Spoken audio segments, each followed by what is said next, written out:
হাতে কম সময় থাকলে বা রান্না করতে ভালো না লাগলে ঝটপট খুব কম সময়ে এরকম লোভনীয় একটি রেসিপি বানাতে এই রেসিপিটা ট্রাই করতে পারেন। রেসিপিটি বানানোর জন্য আমি এখানে 1 কাপ পরিমাণ নিয়েছি ছোলার ডাল। ডালগুলোকে আমি আগে থেকে একটু ভিজিয়ে রেখেছিলাম। আর আমি এখানে নিয়েছি একটা আলু। আলুটাকে আমি 4 ফালি করে কেটে নেব। এবার আমি এখানে একটা প্রেসার কুকার নিয়ে নিলাম। প্রেসার কুকারে দিয়ে দিচ্ছি সরিষার তেল, মোটামুটি 3 টেবিল চামচ পরিমাণ। এবার তেলটাকে একটু গরম করে নিয়ে দিয়ে দিচ্ছি 2টো শুকনো লঙ্কা। এরপর গোটা গরম মশলা দিয়ে দিলাম। এবার শুকনো লঙ্কাটাকে কিছুক্ষণের জন্য একটু ভেজে নিতে হবে। এরপর এই পর্যায়ে আমি কিছুটা গোটা জিরে দিয়ে দিলাম। দিয়ে সব কিছু ভালো করে একটু ভেজে নিতে হবে। এরপর আমি যে আলুটা কেটে নিয়েছিলাম আলুটা এই সাথেই দিয়ে দিলাম। এবার দিয়ে দেব ভিজিয়ে রাখা ছোলার ডাল। ডালটা দিয়ে এখন ডাল আলু একসাথে মোটামুটি 1 থেকে 2 মিনিট ধরে ভালো করে কষিয়ে নিতে হবে।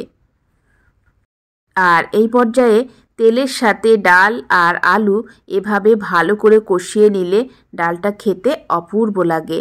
তো এখানে মোটামুটি 1-2 মিনিট ধরে আমি ডালটাকে ভালো করে কষিয়ে নিলাম। এবার আমি এখানে দিয়ে দিচ্ছি 1 টেবিল চামচ পরিমাণ আদা ও জিরা বাটা। এবার সব কিছু একসাথে ভালো করে মিশিয়ে নিতে হবে। তো এখানে ডালটাকে আমি 2-3 মিনিট ধরে ভালো করে কষিয়ে নিলাম। এবার আমি দিয়ে দিচ্ছি পরিমাণ মতো হলুদের গুঁড়ো, লঙ্কার গুঁড়ো দিয়ে দিলাম 1 টেবিল চামচ পরিমাণ, জিরা পাউডার দিয়ে দিলাম 1/2 চা চামচ পরিমাণ। দিয়ে এখন সব কিছু আবারও ভালো করে মিশিয়ে নিলাম। আর শুরু থেকে এই পর্যন্ত প্রায় 3-4 মিনিট ধরে কিন্তু আমি ডালটাকে ভালো করে কষিয়ে নিয়েছি। এবার আমি দিয়ে দিচ্ছি পরিমাণ মতো জল। আমি এখানে 1.5 গ্লাসের মতো জল দিয়ে দিচ্ছি। জলটা দিয়ে ভালো করে সব কিছু একবার নাড়াচাড়া করে নিলাম। আপনারা যদি ডালটাকে ঘন রাখতে চান কিংবা পাতলা রাখতে চান তো সেই হিসাবে জলের পরিমাণটা বাড়িয়ে কমিয়ে দিয়ে দিতে পারেন। এই পর্যায়ে ডালটাকে হাই ফ্লেমে জাল করে ভালো করে ফুটিয়ে দিয়ে দিচ্ছি কিছুটা ধনিয়া পাতা কুচি। এবার আমি প্রেসার কুকারের ঢাকনা দিয়ে মোটামুটি 2 থেকে 3টে হুইসেল দিয়ে নেব।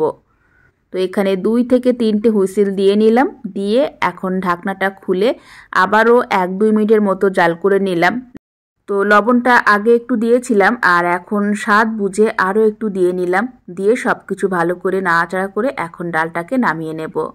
এবার হচ্ছে গরম গরম পরিবেশনের পালা। আপনারা চাইলে এই ডাল গরম গরম ভাত, লুচি, পরোটার সাথে জমিয়ে পরিবেশন করতে পারেন। আর যারা একটু মিষ্টি মিষ্টি খেতে পছন্দ করেন তারা চাইলে কিন্তু একটু চিনিও দিয়ে টেস্টটাকে আরও একটু বাড়িয়ে নিতে পারেন। আশা করি আজকের এই সহজ ডালের রেসিপিটি আপনাদের সবার ভালো লেগেছে। হাতে কম সময় থাকলে আপনারা খুব ঝটপট এই মুখরোচক ডাল রেসিপিটা বানিয়ে নিতে পারেন। আজকের রেসিপিটা ভালো লাগলে অবশ্যই একটি লাইক দিতে ভুলবেন না। রেসিপিটি শেয়ার করবেন, চ্যানেলটিকে সাবস্ক্রাইব করে সাথেই থাকবেন। আজকের মতো এখানেই বিদায় নিচ্ছি। ভালো থাকবেন সবাই। দেখা হচ্ছে পরবর্তী এপিসোডে।